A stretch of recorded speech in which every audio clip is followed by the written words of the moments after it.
E nós estamos na lição de número 5 da revista que compete a esse trimestre. E o tema desta manhã é o fruto do Espírito, o eu crucificado.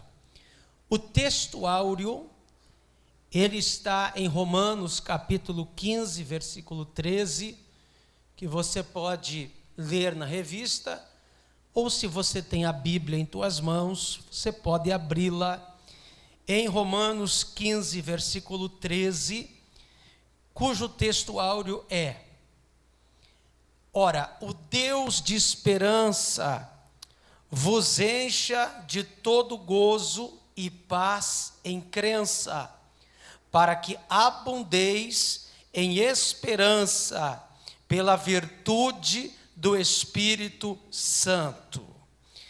A verdade prática é: o fruto do Espírito é um dos temas mais vibrantes da ética cristã, pois mostra para o mundo o que o Espírito Santo colocou dentro de cada um de nós. Vamos fazer a leitura bíblica em classe, em Gálatas capítulo 5 e versículo 26. Se você tem a revista, já está ali escrito, se não, você pode acompanhar na Bíblia. Gálatas capítulo 5, versículo 16 até o 26. Está assim escrito: digo, porém, andai em espírito, e não cumprireis a concupiscência da carne, porque a carne cobiça contra o espírito, e o espírito contra a carne, e estes se opõem-se um ao outro, para que não façais o que quereis. Mas se sois guiados pelo Espírito, não estáis debaixo da lei, porque as obras da carne são manifestas, as quais são prostituição, impureza, lascívia, idolatria, feitiçarias, inimizades, porfias, emulações, iras, pelejas, dissensões, heresias, invejas, homicídios, bebedices, glutonarias e coisas semelhantes a estas, acerca das quais vos declaro, como já antes vos disse, que os que cometem tais coisas não herdarão o reino de Deus.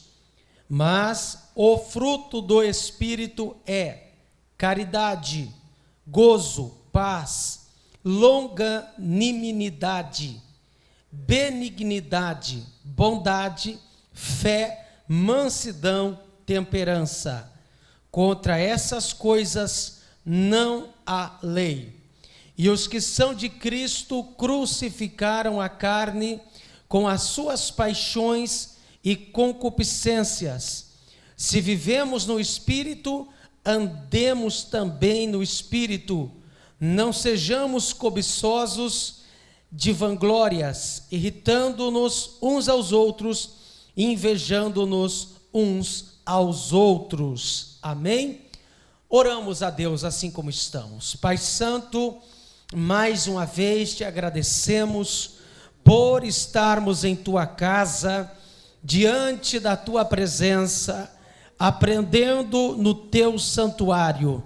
Pai Santo, abençoa a todos quantos já se encontram aqui neste santuário, bem como aqueles que estão nos vendo pela internet.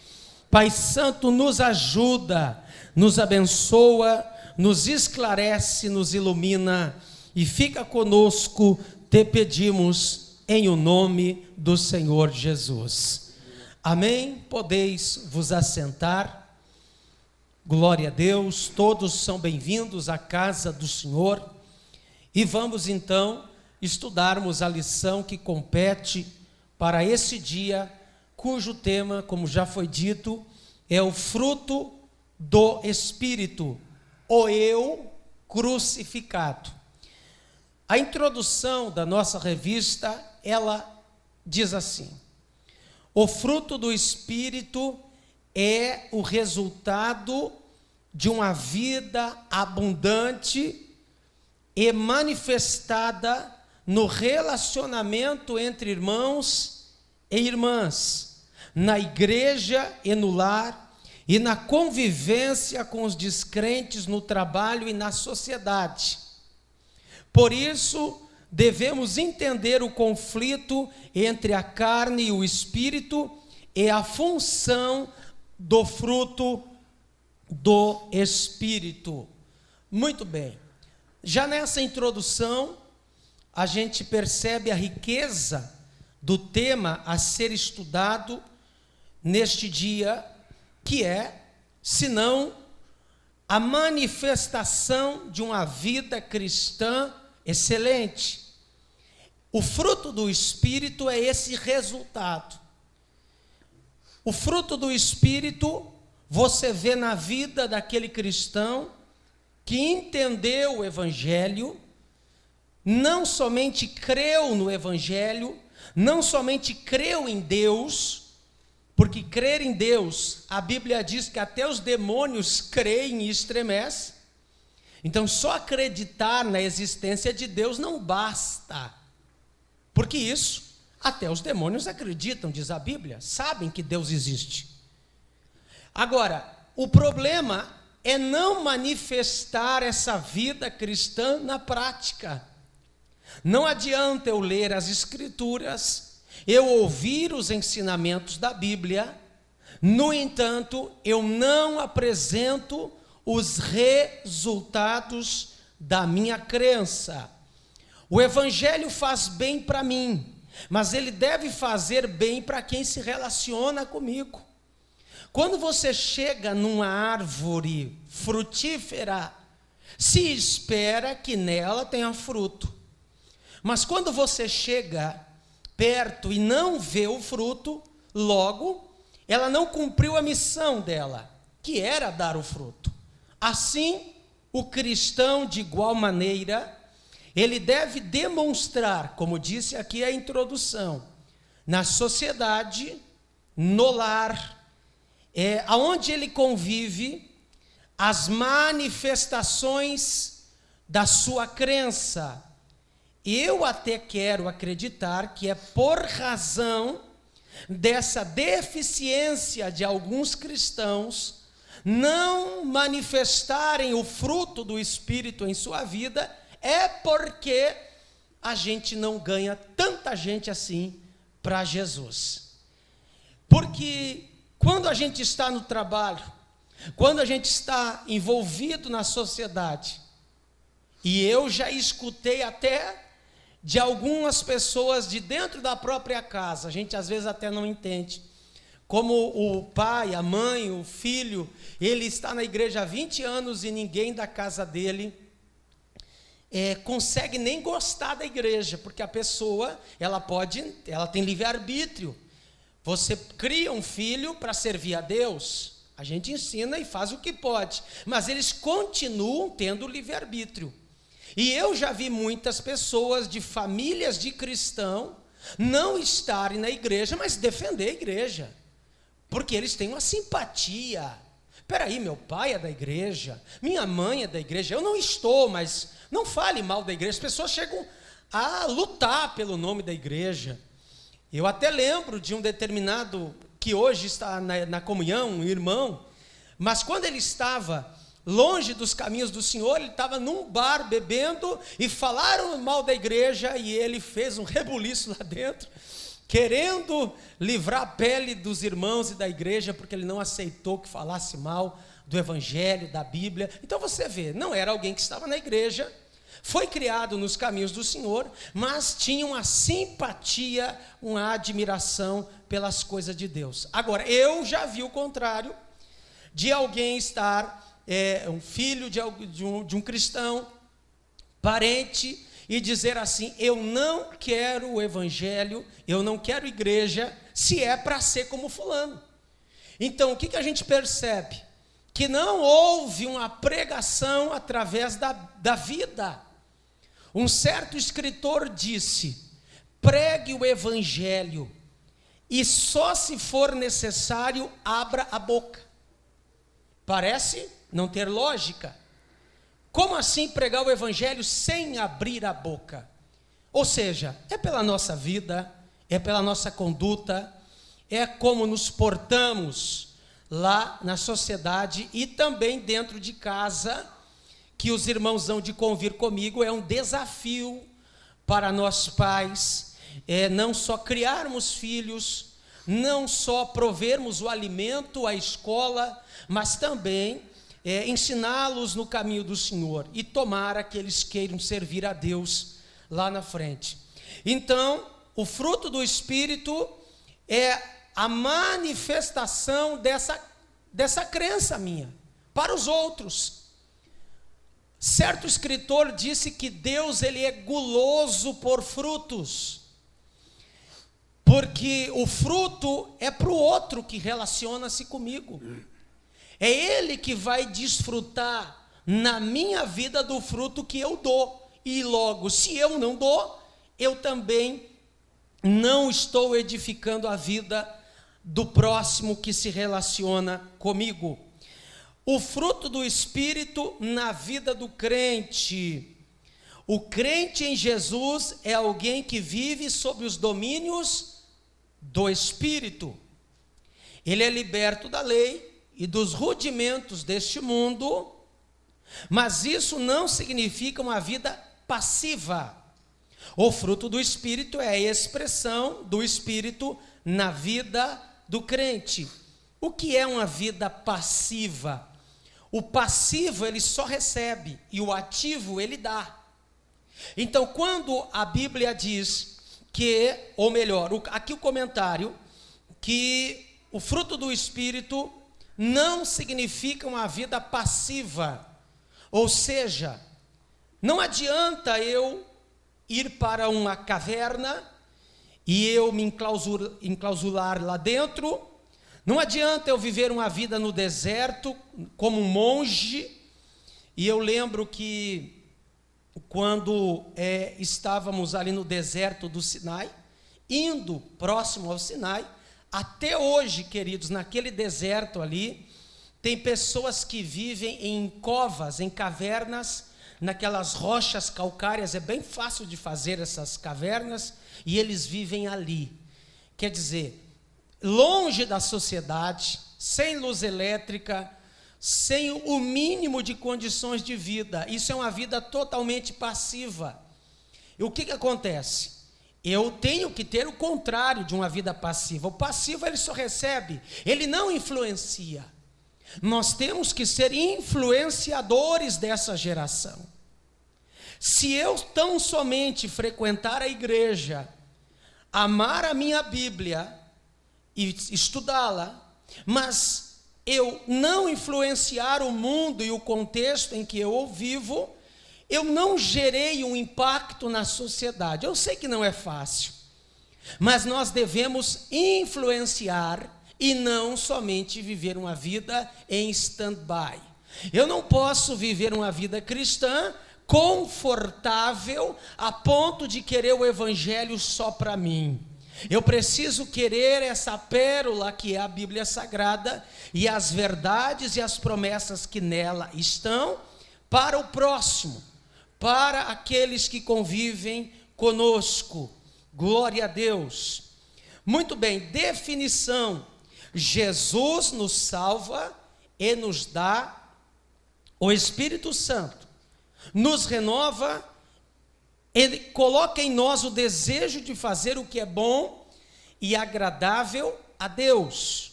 O fruto do Espírito é o resultado natural de um processo de amadurecimento. Eu dou uma parada aqui na lida para dizer essa grande verdade que realmente aqui está comentada pelo professor dessa lição, pelo comentarista. É o amadurecimento da vida cristã. É impressionante. E isso que eu estou falando serve para mim também, porque todos nós temos essa guerra entre a natureza carnal e a natureza espiritual dentro de nós. Agora, o fruto do Espírito, ele é cobrado pela Bíblia e por Deus muito mais naquelas pessoas que são mais maduras na fé. Eu não posso cobrar, e nem Deus cobra tanto, de um novo convertido, que ele dê resultados de um caráter de Cristo na vida dele, visto que ele não foi ainda lapidado pelas Escrituras, ele simplesmente creu, aceitou Jesus, talvez até se batizou, mas ele ainda não tem uma estrutura bíblica que normatize a sua vida cristã. Agora, o que não dá para compreender é como alguns de nós, que estamos há 5, 10, 15, 20 anos na igreja, e ainda não apresentemos os resultados de uma vida cristã. Então, o amadurecimento da fé ajuda você a produzir esse fruto, ou pelo menos assim deveria ser. E a consequência a consequência de um processo natural de crescimento espiritual. Um processo natural. Então, o que o comentarista aqui está dizendo é que, à medida em que crescemos espiritualmente, devemos, no mesmo nível, gerar esse resultado, gerar esse fruto, que eu depois aqui eu vou tecer maiores comentários sobre o que é, ou o que são as obras da carne e o fruto do Espírito. Então deve haver o crescimento, assim como uma criança, ela cresce e se desenvolve e apresenta frutos e resultado, assim também o cristão, quanto mais tempo ele está na igreja, maior deve ser a sua maturidade, o seu crescimento espiritual, e mais se espera dele uma vida dentro dos padrões do caráter e da personalidade de Cristo Jesus. Ele surge, ou seja, o crescimento espiritual, ou o fruto do Espírito também, gradativamente dentro de nós, como resultado da regeneração do Espírito Santo, de forma instantânea e também gradativa por meio do crescimento na graça de nosso Senhor Jesus Cristo, como acontece com a santificação. O apóstolo apresenta 9 modalidades do fruto, que eu já logo devo aqui comentar com os irmãos. Agora veja bem, o fruto do Espírito, ele cresce ao mesmo tempo que é instantâneo, mas é gradativo. Como assim, pastor? Através da santificação, disse o comentarista, existem 3 níveis de santificação. A primeira, a posicional. A segunda, a progressiva. A terceira, a perfectiva. Primeira, a posicional. O camarada, ele pode ser um bandido, mas ele aceitou Jesus. Hoje a Bíblia já chama ele de santo. Quando Paulo escreve aos Coríntios, e não tinha só santinho lá dentro, ele diz aos santos que estão ali, acolá, todas as igrejas, ele chamava de santo. Por quê? Porque à medida em que uma pessoa creu no Senhor Jesus, ele é declarado justo perante Deus, e Deus já não fica mais imputando a este homem ou a esta mulher pecado. Não. Por causa da doutrina da justificação, explicada por Paulo no capítulo 3 de Romanos, este homem que era um malfeitor, a Bíblia passa a chamá-lo agora de santo, no momento em que ele aceitou Jesus, uma das provas textuais é o Dimas, o ladrão que estava ao lado da cruz de Jesus, que Jesus disse: hoje tu estarás comigo no paraíso. Isso é santificação posicional. Isso é lindo, é uma obra de Deus. Deus é misericordioso, Deus é justo, Deus é bom, e Ele faz isso. Agora, a segunda fase da santificação é a que eu e você estamos vivendo e devemos pisar no acelerador quanto a isso, que é a santificação progressiva. Ou seja, eu devo hoje, domingo, ser mais santo do que eu fui ontem, sábado. Ou seja, eu devo ser mais santo hoje do que quando eu fui no dia da minha conversão. Eu preciso mostrar evolução na minha vida espiritual. À medida que eu estou na igreja, há quanto tempo eu estou na igreja, há quanto tempo eu estou envolvido com Deus, eu devo mostrar uma progressão na minha vida espiritual. Por isso que se aceita atitudes de um crente novo convertido, mas não dá para entender determinadas atitudes de um cristão antigo na igreja, que ele deveria, pelo tempo de vida cristã, pelo tempo que teve de progressão, mostrar isso. Então é a santificação progressiva.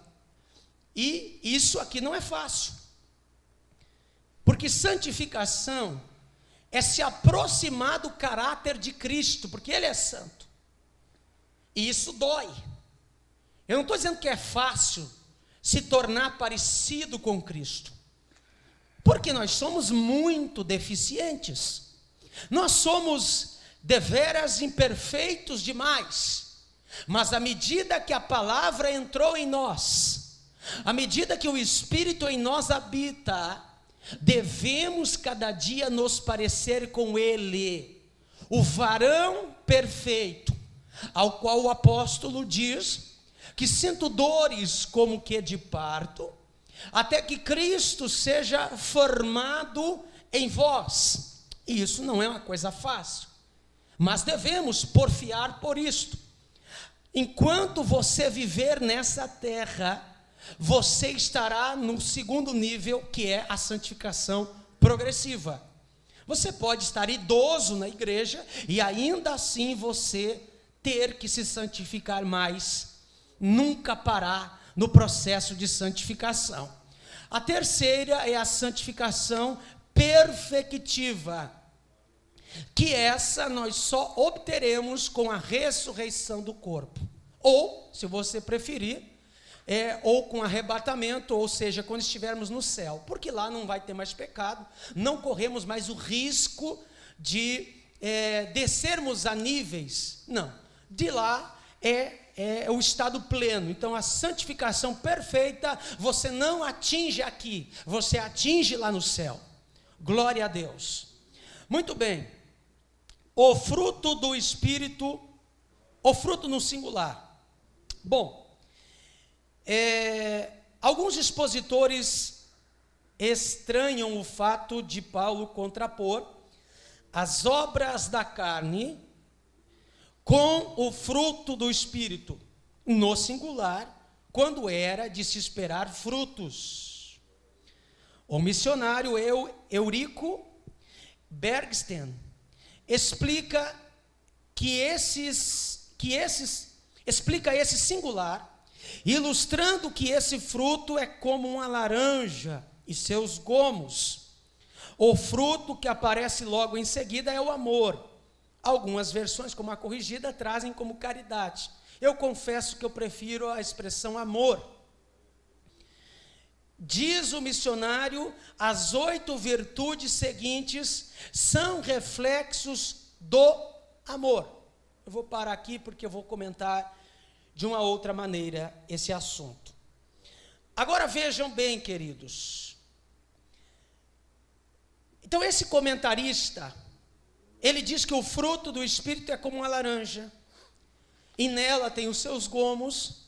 Assim, o cristão que desenvolve o fruto do Espírito, ele acaba quase que de uma forma completa, gerando todos os listados aqui, que eu já vou tentar explicar cada uma dessas manifestações do fruto do Espírito. Porque é impossível eu ser uma pessoa amorosa e ao mesmo tempo eu ser invejoso.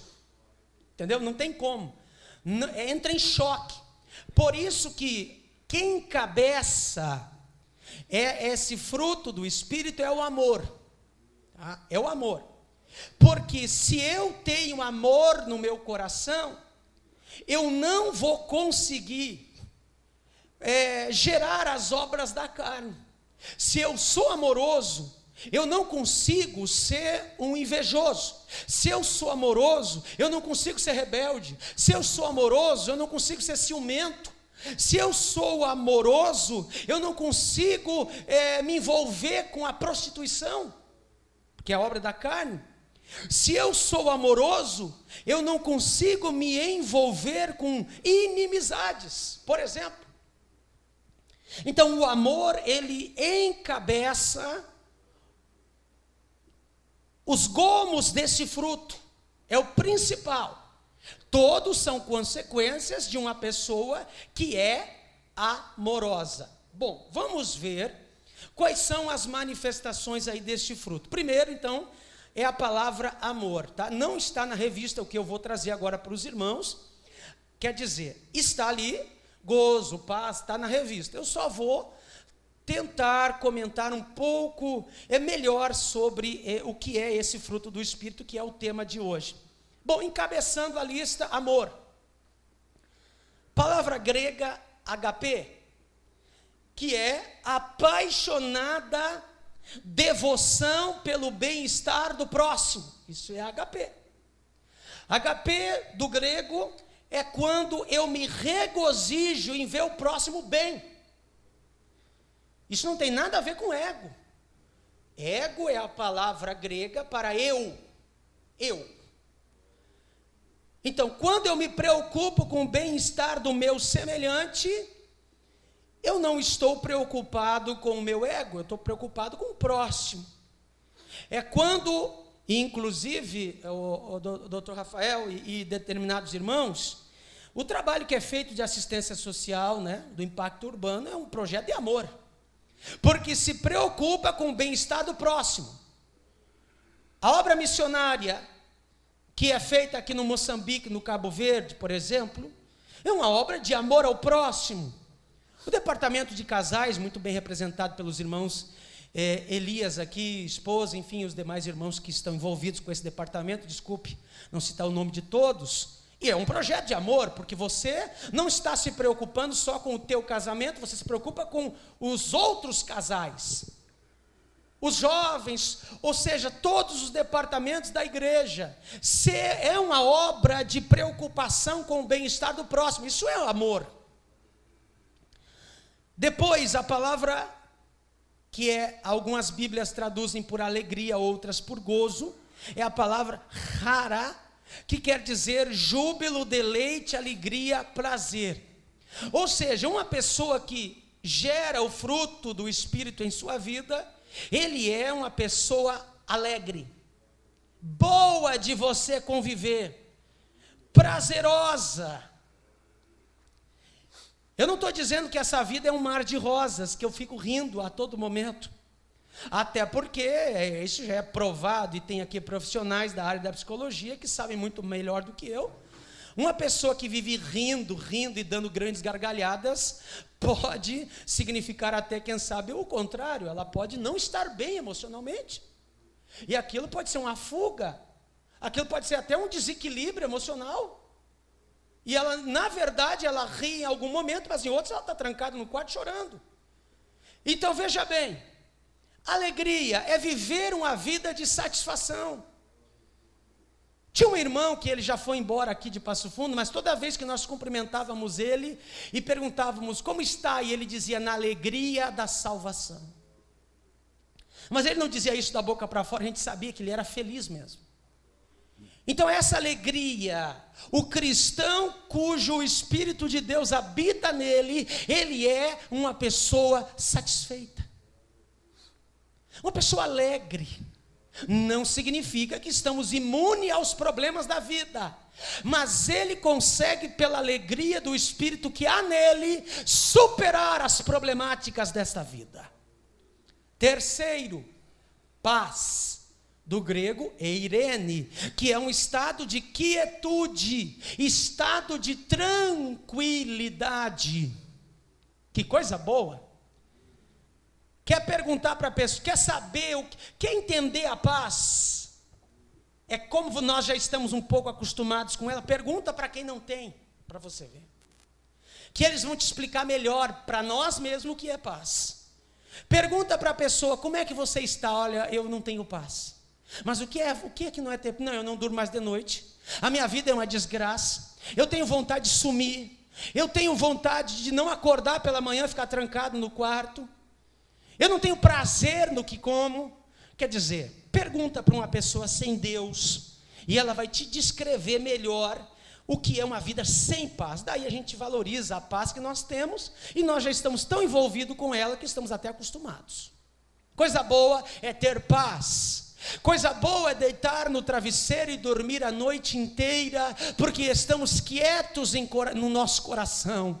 Nossa alma descansa em Deus. Nosso espírito, ele recebe o afago do Espírito Santo e nós temos a alegria do Espírito de Deus na nossa vida.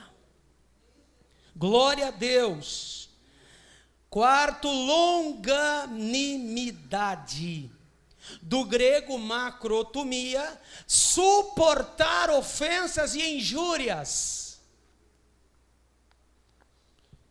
Ninguém gosta de ser ofendido. Agora, aí que você vê a diferença, quem tem o fruto e quem não tem. Quando você é injuriado, dá vontade de pegar pelo pescoço, é ou não é? Dá vontade de pegar fulana pelos cabelos, é ou não é? Mas quando você mata no peito, quando você suporta as acusações, quando você não revida, quando você não desce no nível das pancadas que você levou, você está manifestando longanimidade. É ruim, é duro, né? Não é fácil, né? Mas quem disse que gerar o fruto do Espírito é fácil? Porque é uma briga entre a natureza espiritual que passou a viver dentro de nós, porque vale lembrar que tem um ser de outro planeta que está vivendo dentro de ti, que é o Espírito Santo, e ele está confrontando essa natureza caída que está dentro de nós. Então a natureza caída diz assim, não, no próximo culto eu vou pegar pelos cabelos. Mas daí o Espírito Santo que habita dentro de ti diz, não faz isso. E quem dá ouvidos ao Espírito, quem consegue gerar esse fruto, ele descansa no seu coração, ele não revida, mas ele baixa a cabeça e ele dá glória a Deus, e Deus passará a ser o justiceiro da tua vida.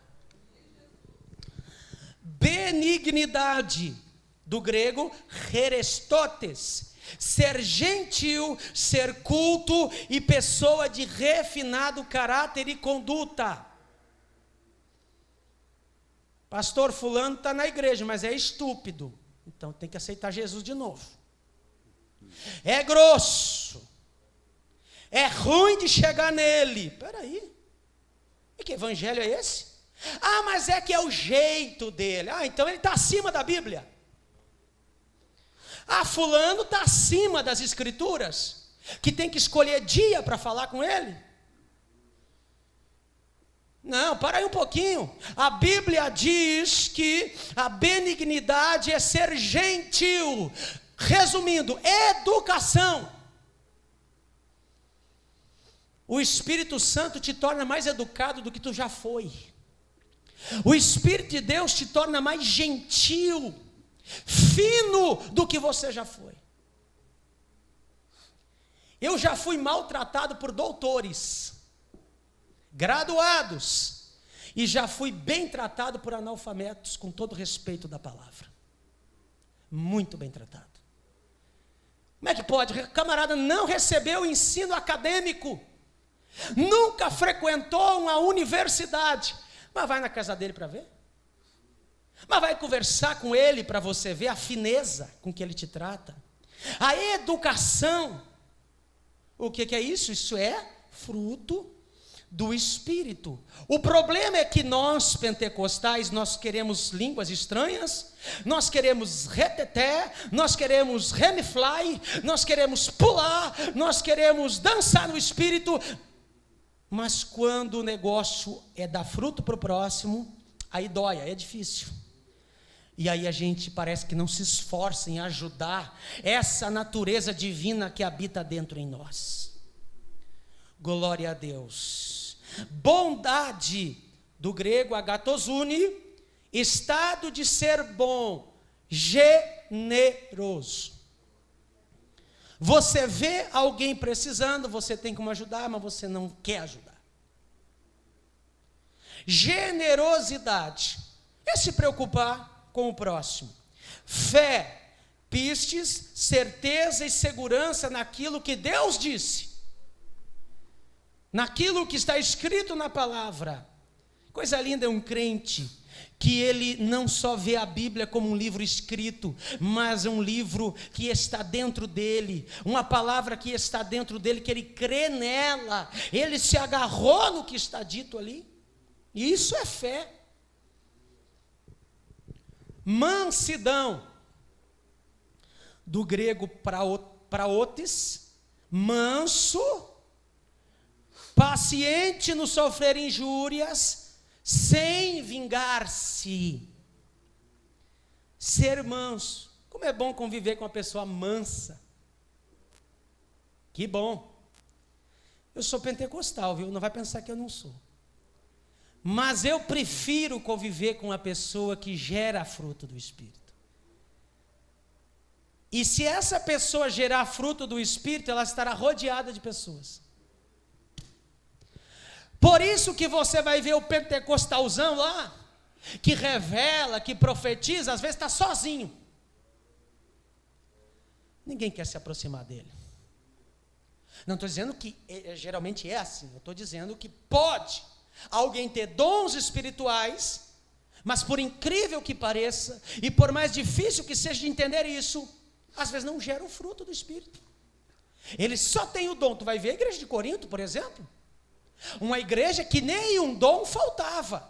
No entanto, muitos de lá de dentro não geravam fruto. Agora, uma pessoa mansa, uma pessoa amorosa, uma pessoa educada, todos vão querer se aproximar dele ou dela, porque sabe que naquela árvore tem fruto.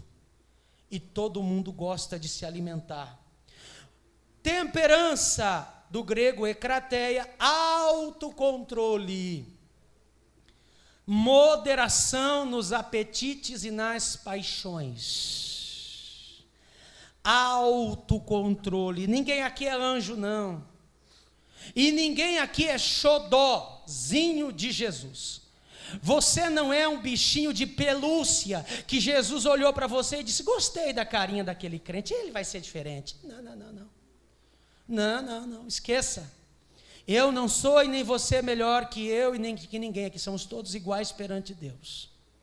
Agora vejam uma coisa, todos nós devemos desenvolver o autocontrole, porque o pecado baterá à tua porta, as ofertas do inimigo virão à tua vida. E por favor, não vai dizer que o pecado é ruim, porque se fosse ruim ninguém queria.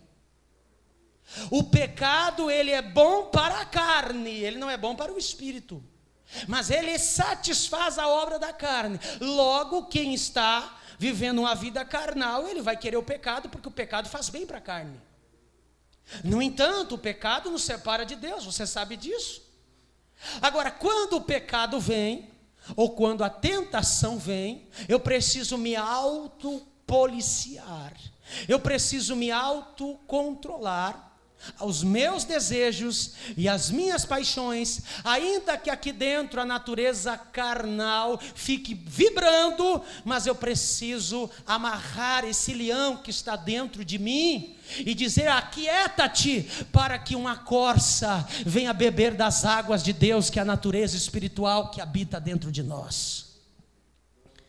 Amarra esse leão e alimenta essa corça. Amarra esse leão que vive dentro de nós.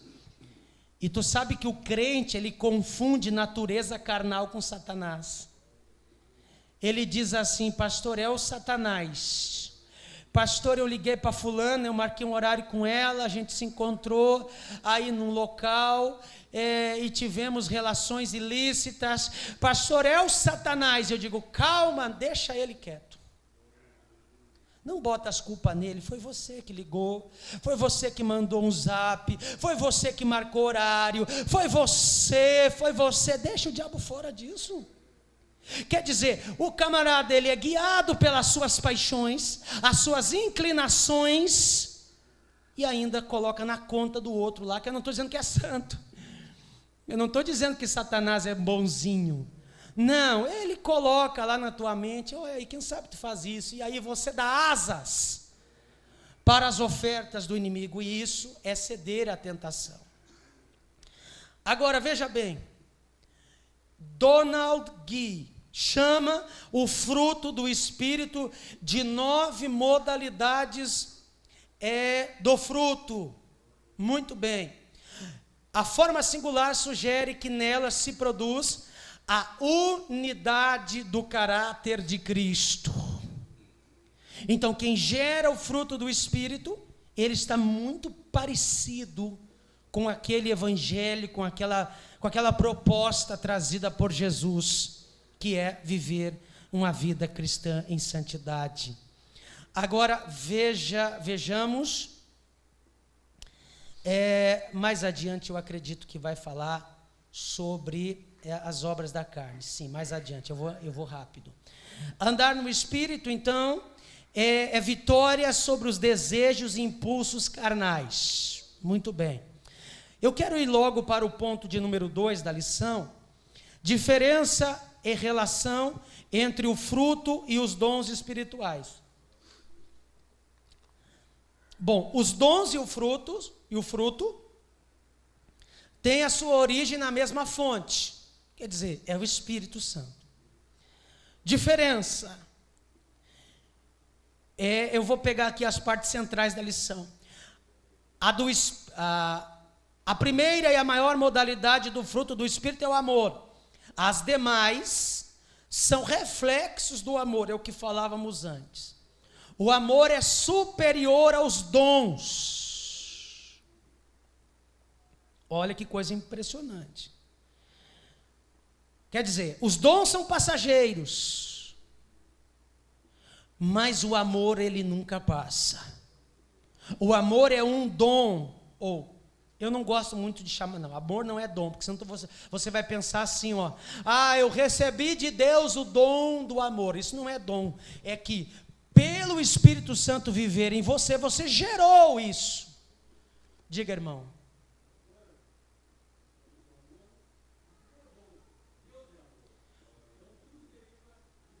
Sim.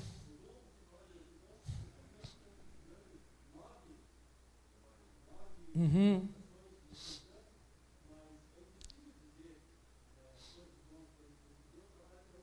Claro.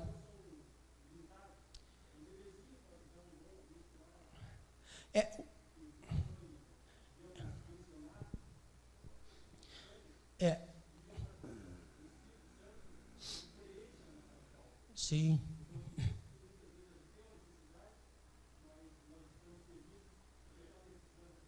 Sim.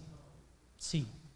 Ótimo. Depois o irmão pode comentar comigo, porque infelizmente as suas colocações elas não saem na gravação, infelizmente. Mas o irmão está correto.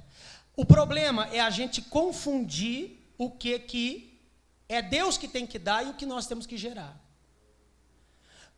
Tudo bem, Deus é amor, Mas eu dizer assim, eu não recebi de Deus o dom do amor como o irmão fulano recebeu. Não, o amor é um fruto, tanto que ele não está listado entre os dons espirituais, ele está listado entre o fruto do Espírito.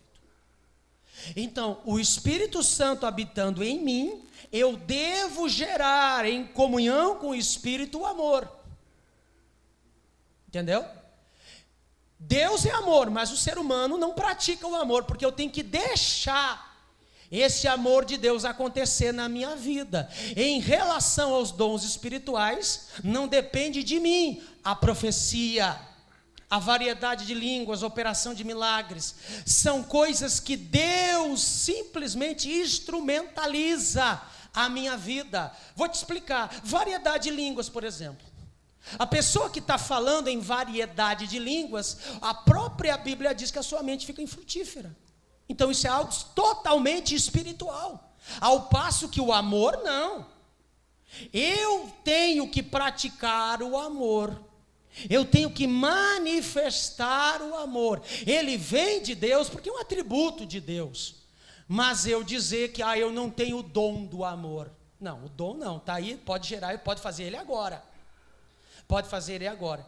E impressionante que muitas das vezes você vai ver algum ímpio que às vezes não conhece a Deus, tendo determinadas atitudes que expressam até o amor. Tá? Quer dizer, então a gente tem que cuidar isso aí.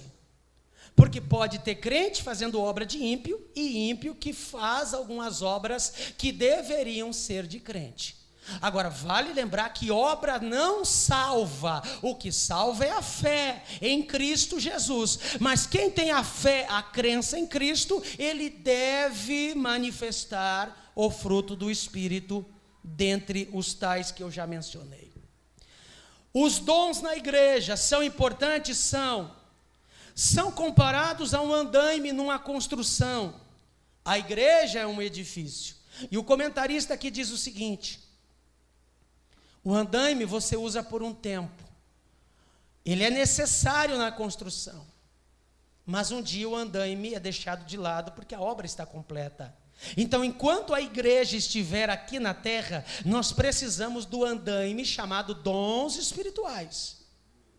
É bom a igreja ser edificada através das línguas estranhas, da profecia, da palavra da sabedoria, da palavra do conhecimento, quer dizer, aqueles dons do Espírito Santo que já foi aqui mencionado em alguma outra lição. Agora, esse edifício chamado igreja, ele permanece. Por isso que as línguas cessarão, não aqui, né, mas quando nós entrarmos no céu, não há necessidade de falar língua estranha lá. Não precisa profetizar lá no céu. Não, quer dizer, essas coisas é aqui para a terra. No entanto, o amor, ele ultrapassa o tempo. O fruto do Espírito ultrapassa todas essas coisas. Ponto de número 3, o Espírito se opõe à carne. O que levou o apóstolo ao assunto foi o contexto das igrejas da Galácia, que são as igrejas de Listra, Icônio, Derbe e Antioquia da Psídia. O abuso da liberdade cristã, a antinomia de um lado e o legalismo de outro, estavam dando ocasião à carne, levando à falta de amor e à desunião. Tá?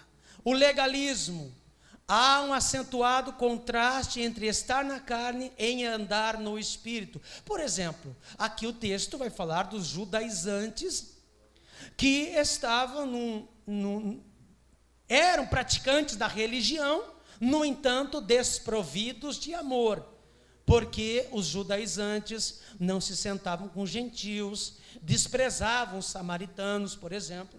Tá? A carne e o espírito.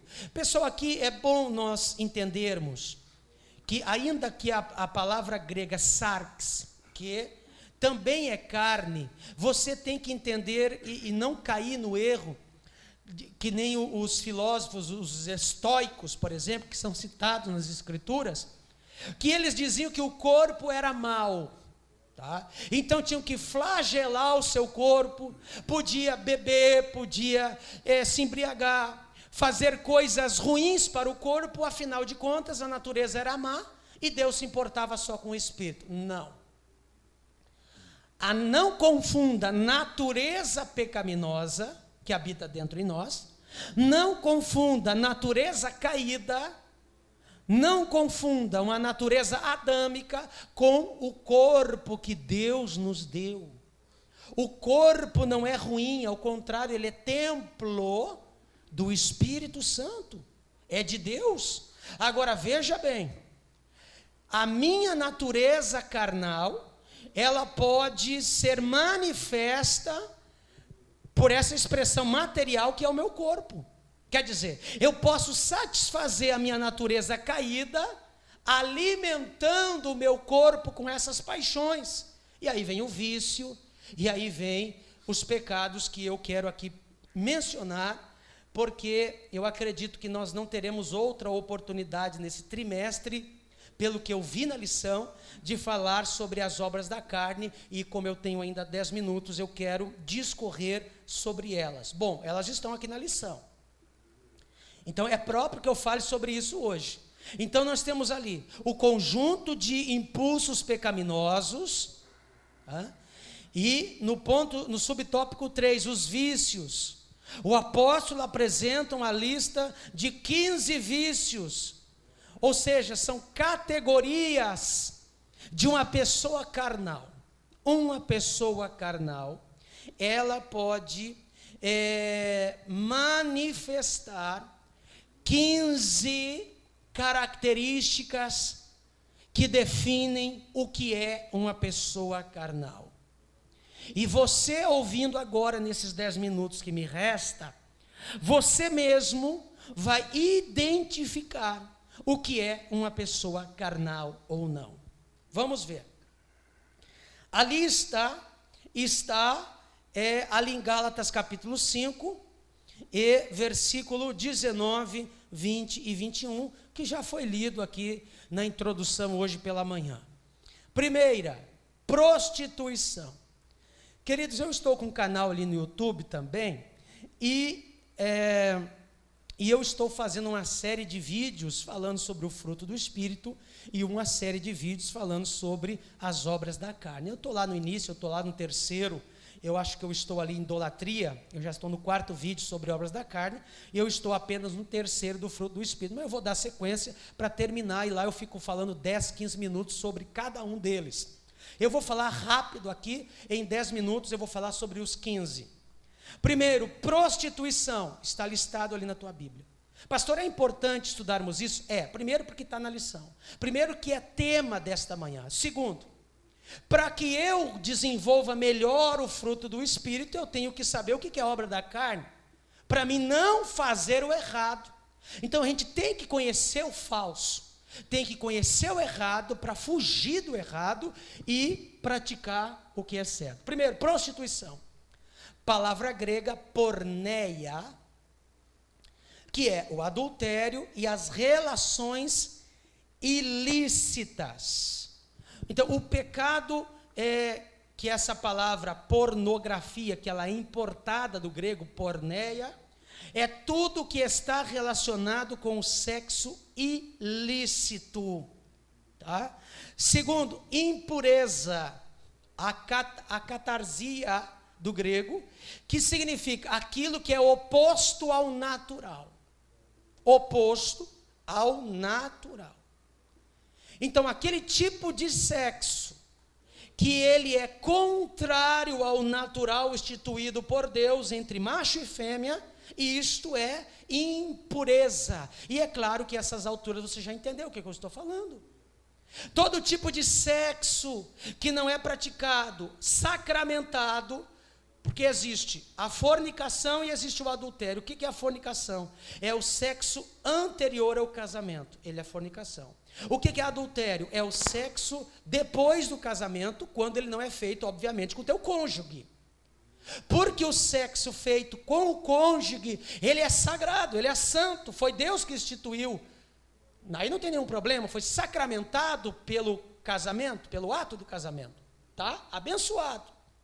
Agora, tudo aquilo que é contrário à natureza, E aí vem, queridos, e aí vem as mais variadas de aberrações que se tem no dia de hoje. Tudo aquilo que é contrário à pureza, todo aquele sexo que não é praticado com um homem e uma mulher, todas as formas que existem hoje, você sabe que está no campo da impureza. Terceiro, lascívia, do grego aseugeia, sexualidade exagerada, é tudo que fomenta o sexo.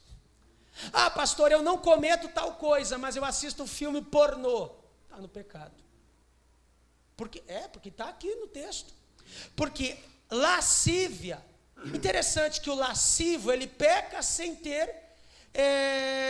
consumado o ato físico. Vocês me entenderam isso? O lascivo é aquele que peca na mente.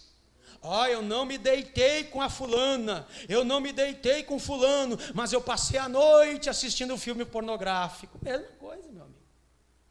É claro que o pecado do adultério, por exemplo, que envolve terceiros, ele acaba gerando um estrago maior, porque tu envolve família, tu acaba atingindo a família lá de quem caiu, de quem pecou, mas a pessoa que se envolve com a pornografia, ela também, segundo a lascívia, é um pecado, e está aqui escrito. Então perceba que os 3 primeiros pecados listados aqui são relacionados ao sexo.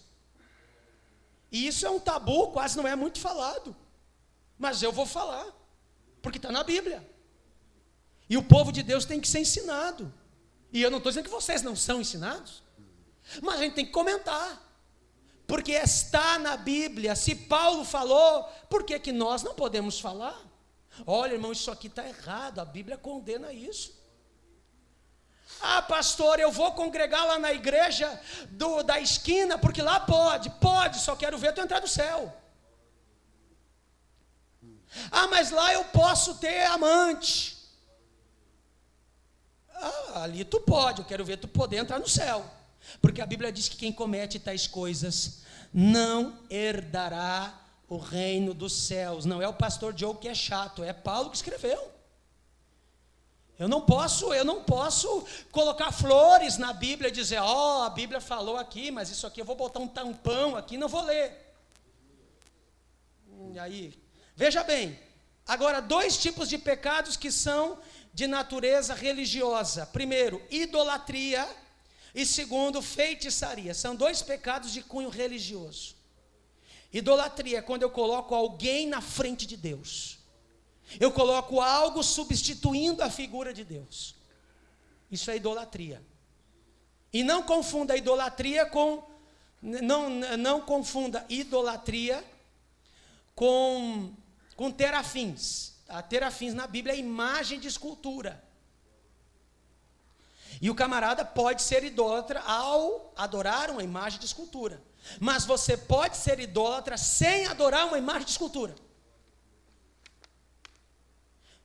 É quando você coloca uma figura humana, quando você coloca uma entidade, quando você coloca algo na frente do espiritual. Então isso pode ser uma idolatria. Agora vai aqui, rapidinho, pessoal. Rapidinho. 1, 2, 3, 4, 5, 6, 7, 8. 8 pecados que são relacionados ou listados no relacionamento social. Ou seja, não é com sexo, não é com Deus, mas é com o próximo. Olha só. 8. Primeiro, inimizade. Do grego, ertra, ira contra alguém, amargo desgosto. Eu vou sentar nessa carreira de banco para não ver a cara do fulano que está na outra. Deixa quieto, mas eu já escutei isso na igreja. Deixa quieto, mas eu já ouvi. Sabe o que é isso? Isso é inimizade. E a Bíblia diz que não herda o reino dos céus. A fulana não gosta de mim, pastor não gosta de mim, me persegue, ora por ele. Mas ele não me dá a paz do Senhor, dê você. Mas ele não olha para mim, olhe você. Mas ela não me perdoa, perdoe você. Te livra disso, para você entrar no céu. Porfias, discórdia, debates e disputa. Eu tenho um debate, uma discórdia, não há concordância. Sabe o que é discórdia? É não concordar. O Manuel está aqui, mas nós não concordamos em nada. Tudo que ele gosta eu odeio. Peraí, será que não tem nada de bom? Que haja uma concordância entre nós? Comungamos do mesmo Espírito, da mesma Bíblia, do mesmo Deus, na mesma igreja? Por que eu e eles somos tão contrários assim? Então tem que analisar essas coisas. Ciúmes, do grego leloi, inveja, ciúme, rivalidade desenfreada. Quando você tira alguém para ser teu rival. Calma. Nós temos até pessoas que pensam o contrário a nós. Agora, você lutar por uma rivalidade, isso pode ser uma obra da carne. Vamos lá. Iras, do grego timos, revolta, raiva determinada.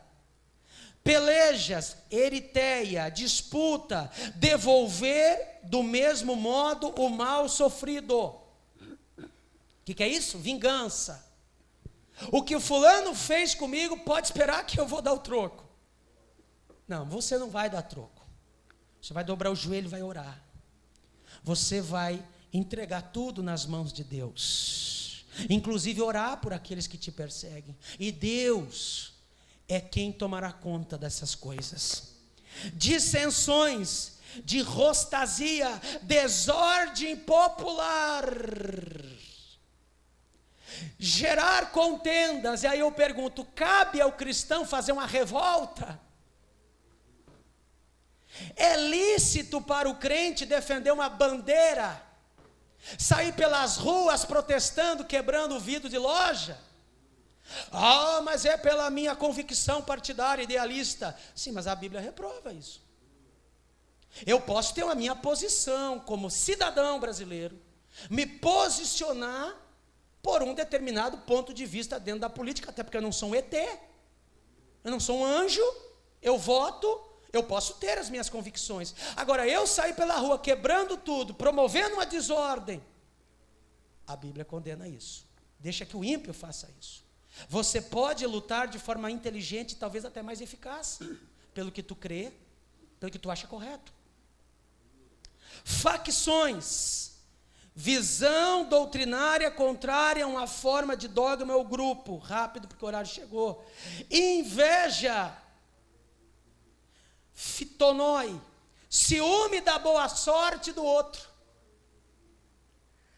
Não acredito. Fulano trocou de carro e eu não. Não acredito. Fulano comprou uma casa e como é que eu não consigo? Não, olha só. Então isso é inveja, gente. Você admirar, você dizer, poxa, que legal que você fez. E você um dia ter aquilo, tudo bem, mas se sentir mal pelo bem-estar do teu semelhante, isso é inveja. Você querer para você o que ele conseguiu. Então cuidado que essas coisas não hajam no meu e no teu coração. Vamos rápido. Bebedice, agora os últimos dois aqui, são relacionados ao apetite do corpo, que é parecido com o sexo, porque o sexo também é um apetite. Só que agora é um apetite mais, digamos assim, diferente, mais da alimentação. Que é a bebedice, é claro que não alimenta, mas só para você me entender que está relacionado ao corpo. A bebedice, do grego mete, viver intoxicado, escravo da bebida. Resumo, borracho não entra no céu.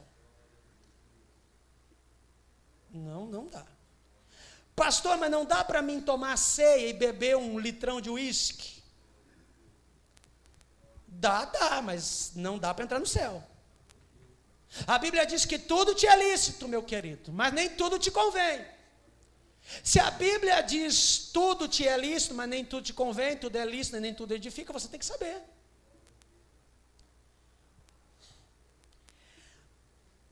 glutonarias. Eu não gosto muito da palavra glutonaria, porque você pode confundir com comilança.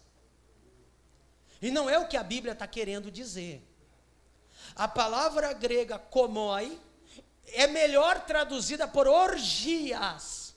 Se você estudar o que é a palavra komoi, eu encerro em 1 minuto. Komoi quer dizer farra, festividade barulhenta. A palavra komoi, ela estava atrelada ao deus Baco, que era um deus da festa, um deus da orgia, que os camaradas comiam, bebiam e saíam pela rua em procissão, em cânticos, em danças e em bebedices. Isso é komoi. Envolve comilança? Envolve. Mas senão você pode pensar, o irmão come bastante, ele está praticando esse pecado. Não, calma. Não é isso. Tá? A palavra komoi é farra. Quer um exemplo de komoi nos dias de hoje? Que é traduzido por orgia ou glutonaria? Quer um exemplo? Carnaval, por exemplo. Carnaval é um exemplo da palavra grega komoi, que foi traduzida em algumas versões para glutonaria, que eu não prefiro muito essa tradução, eu gosto da tradução orgias. Tá? Orgias, isso sim, me parece traduzir melhor a palavra komoi, que é farra, procissão nas ruas, com bebedice, isso é a palavra komoi. E aí eu não sou santarrão, mas pode uma igreja fazer um bloco de carnaval e ir para a rua? Pela Bíblia não, mas tem igreja que faz. Pastor, a Bíblia condena? Condena. Onde é que está escrito? Está aqui, na palavra komoi. Orgia. Quer dizer, eu não tenho que fazer um bloco de carnaval na igreja e ir para a rua para evangelizar. É mais fácil eu perder os meus jovens, eu perder a igreja, eu perder os irmãos lá. Não é ambiente para o crente evangelizar. Tem momentos para o crente evangelizar. Amém, queridos? Meu horário chegou, vamos estar em pé. O assunto é interessante e ele tem que ser falado. Era para hoje. E se eu não falasse, eu estaria, primeiro, contrário à proposta da escola dominical, que é falar sobre isso. As obras da carne versus o fruto do Espírito. Vamos orar a Deus. Eu não sei se vai ter algum tipo de apresentação. Não, né? Não. Então vamos orar a Deus. E nesse momento você deixe. Eu tenho dúvida se eu posso dizer, Deus, gera em mim o fruto. Não, porque ele, quando você se converteu, ele te deu o Espírito Santo, ele já fez isso. O que você pode orar a Deus, e eu também dizer, Deus, me ajuda para que eu vença essa minha natureza carnal, para que eu consiga então produzir o fruto do Espírito na minha vida.